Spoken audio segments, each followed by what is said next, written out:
Welcome to How to Play the Tenor Saxophone. This is part 7, and we're going to get right started on how to play some of these notes. Okay, so you see here, this is on page 46 and 47 in your book. That's what we call the fingering chart. And this little diagram kind of shows you how the fingering chart works.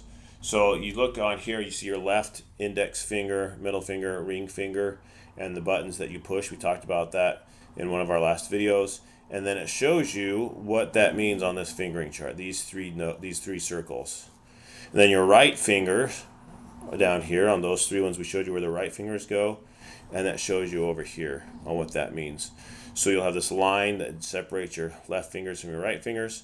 You have this little key here, this little teardrop key, which means your left thumb, which we talked about there. So that's kind of how that works and what that means. I'll show you on an actual fingering chart here.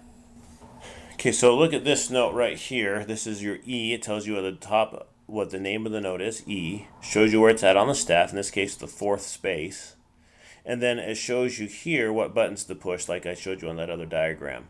So in this case, see the darkened in circles, those are the ones that you push, and the ones that are not darkened in, those are the ones you don't push.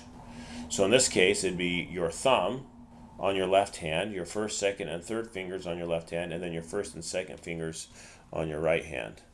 That's the E. Then we have like an F, same thing, except for instead of 1, 2, 3 on the right hand, it's just 1. So 1, 2, 3, 1 with the octave key. And then we go to the G. The G would be thumb 1, 2, 3, or octave 1, 2, 3. And so that's what your finger chart kind of helps you understand how that works. So if you look at the top of page 6, you'll see there that in that yellow box, that E and the F and the G, and it shows you the same way, the same fingerings. Okay, so that way you know which buttons to push to play those notes. So make sure you have your saxophone. Make sure that you set it up correctly. You're sitting on the front half of your chair, sitting tall. Bring it to you. You need to tighten mine up a little bit. And you're ready to play. And then the next thing is make sure you have your book ready to go. I have mine right here on the music stand, right next to me, so that I can look at it. And as we play these, you want to always look at the notes as you play them. All right, don't just kind of play along and look around the room. Always look as you're playing them. Okay, so I'm going to get ready. At first, at the top of page 6, you got that yellow box, shows you that E again, that thumb back here, and then 1, 2, 3, 1, 2. Okay, and it sounds like this. All right. And then also on the top of page 6, you have that blue box that talks about a whole note. It says it receives 4 beats in 4/4 time. So if this is the tempo, it'd go like this. Ta. 4 of those beats, 4 of those counts, 4 of those pulses. Okay.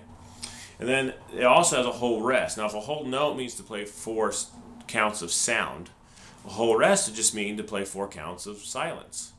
So you would just count in your head, 1, 2, 3, 4. Now, I'm probably, as we play through these exercises, I'll count out loud to help you.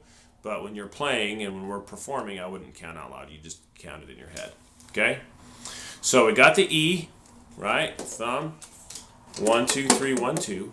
We know a whole note and we know a whole rest. So that means we can play exercise number 1. So you got to play that E for 4 counts, rest for 4 counts, and so forth. Let's try it. Ready? So I'm going to look at my notes. Make sure you look at your notes as we play. 1, 2, here we go. 1, 2, 3, 4. 1, 2, 3, 4. 1, 2, 3, 4. 1, 2, 3, 4.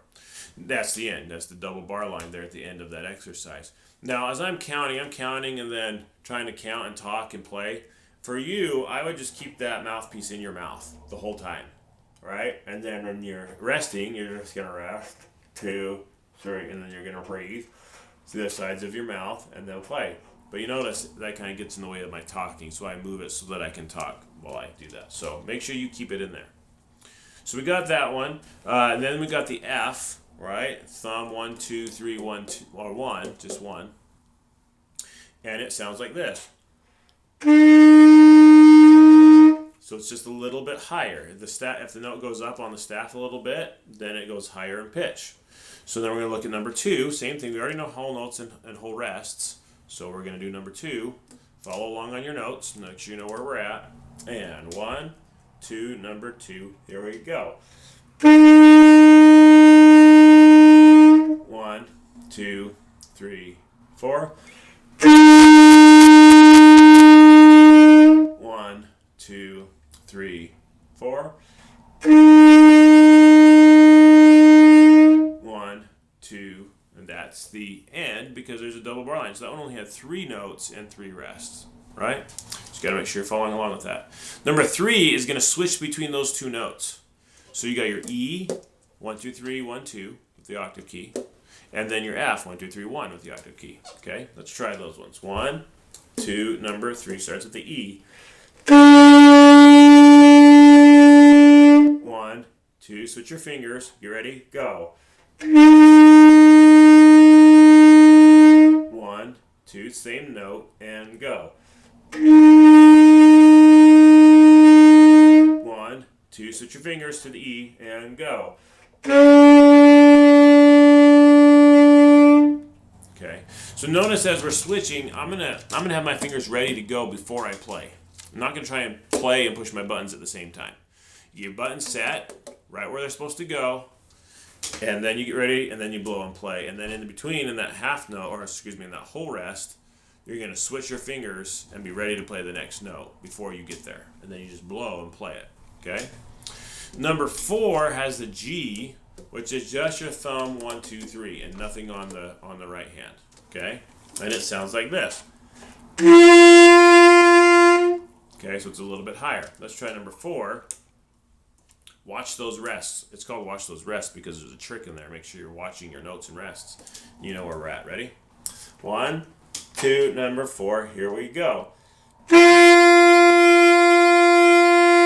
1, 2, 3, 4. 1, 2, 3, 4. 1, 2, 3, 4. Another rest. 1, 2, 3, 4. Okay, so that's the G. You notice some of my tone in there was not fantastic. I'm not a saxophone player.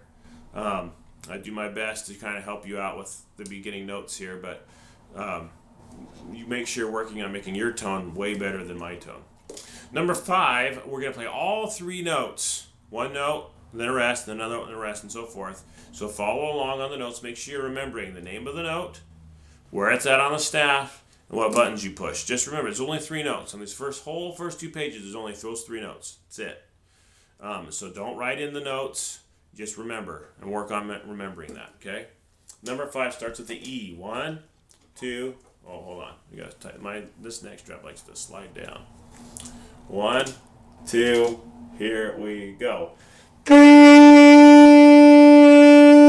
1, 2, 3, 4.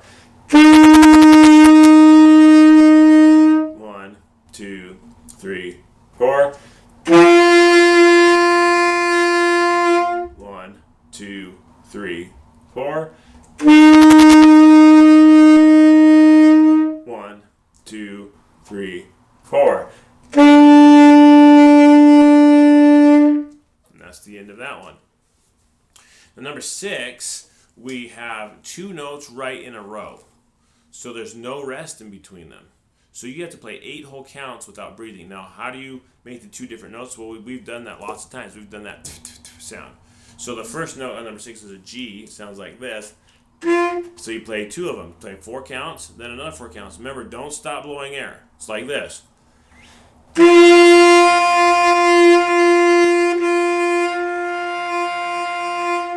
hear that note in between? How I played 2 notes instead of just 1 note? Because I just went. Okay, and I didn't stop air, I just interrupted it, just like with that hose and the hand, right? My tongue, my air, just that's how we did that. So let's do number 6. Make sure you're not blowing the second note, you're tonguing the second note. 1, 2, here we go.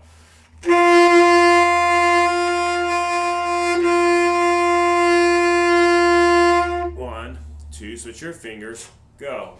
1,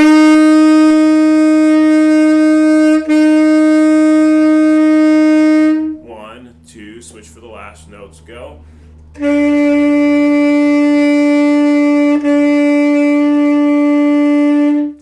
Okay, so work on all that whole page, page 6. Work on making that sound at the beginning of your notes. Your tongue should be touching the tip of the reed and the mouthpiece as you play it. And then at the end of the note, you just stop blowing air, right? Don't stop it. So you play a note, and you just stop blowing air, okay? And that's how you stop the note. So check that out. Work on those things. If you have questions about any of the things we've covered so far, you can let me know in class, email me, or you can.